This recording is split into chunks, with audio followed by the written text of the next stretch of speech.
नमस्कार, मैं नियाज खान और आप देख रहे हैं एनएमएफ न्यूज। कभी कभी नजरों के सामने एक ऐसी कहानी टकरा जाती है जिसका संबंध और दूसरी खबरों से बिल्कुल भी अलग और काफी रोचक होता है। एक बार फिर हम हाजिर हैं आपके सामने एक ऐसे ही दिलचस्प और हैरान कर देने वाली कहानी को लेकर।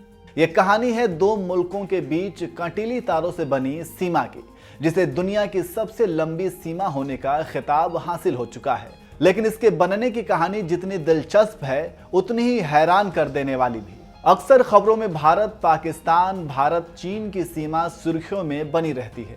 खबरों में बड़ी बड़ी हेडलाइन आपको घुसपैठ, सीज फायर से जुड़ी हुई मिल जाती हैं।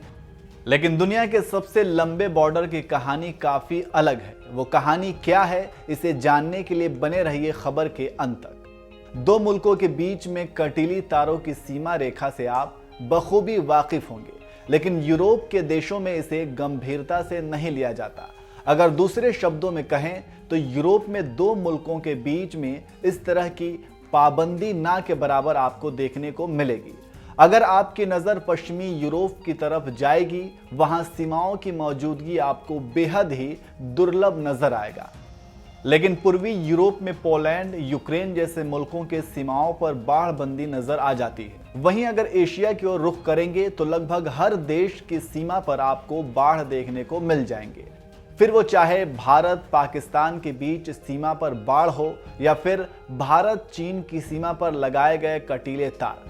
हालांकि इतना संवेदनशील एरिया होने के बावजूद ये सीमाएं दुनिया के सबसे लंबी बाढ़ वाली सीमाओं में शामिल नहीं है।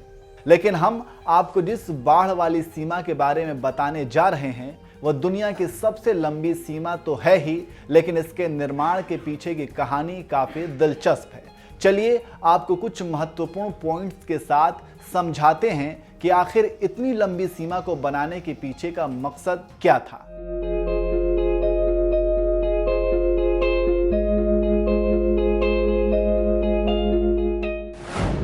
दुनिया की सबसे लंबी बाढ़ वाली सीमा ऑस्ट्रेलिया में मौजूद है। दक्षिण पूर्व हिस्से में रहने वाले लोग खरगोश की बढ़ती आबादी से परेशान हो चुके थे। ये बात 1860 और 1870 के बीच की है। खरगोश के अलावा दूसरे जानवर भी परेशानी का सबब बने हुए थे। ये जानवर किसानों की फसलों को चट कर जाते थे।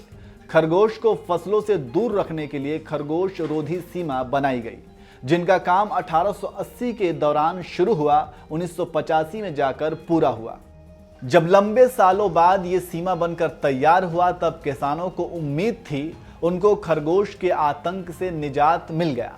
लेकिन अफसोस ऐसा हुआ नहीं, क्योंकि बाढ़ खरगोशों को रोकने में असफल रहा। एक तरफ किसान खरगोश से परेशान तो थे ही, दूसरी तरफ डिंगो नाम का जानवर भी किसानों के लिए मुसीबत बन गया। दरअसल डिंगो ऑस्ट्रेलिया में पाया जाने वाला एक जंगली जानवर है जो कुत्ते की तरह दिखता है। ऑस्ट्रेलिया के इस हिस्से में भेड़ों को पाला जाता था, लेकिन इन भेड़ों को डिंगो से खतरा हर दिन बढ़ता चला जा रहा था, क्योंकि डिंगो भेड़ों को खा जाते थे। ऐसे में भेड़ पालने वाले फार्मों को डिंगो को रोकने वाली सीमा की जरूरत महसूस हुई। इसके बाद सरकार ने वर्तमान में मौजूद बाढ़ का विस्तार किया और इसकी ऊंचाई भी बढ़ा दी। जिसके बाद हुआ ये कि बाढ़ के उत्तर पश्चिमी हिस्से में कंगारुओं की संख्या कम हो गई, क्योंकि यहाँ पर डिंगो रहते हैं। इससे ये पता चलता है कि डिंगो की मौजूदगी की वजह से कंगारू की आबादी में कमी आई है। बाढ़ के अंदर कंगारू की एक बड़ी आबादी मौजूद है, जो डिंगो की शिकार की कमी की वजह से है।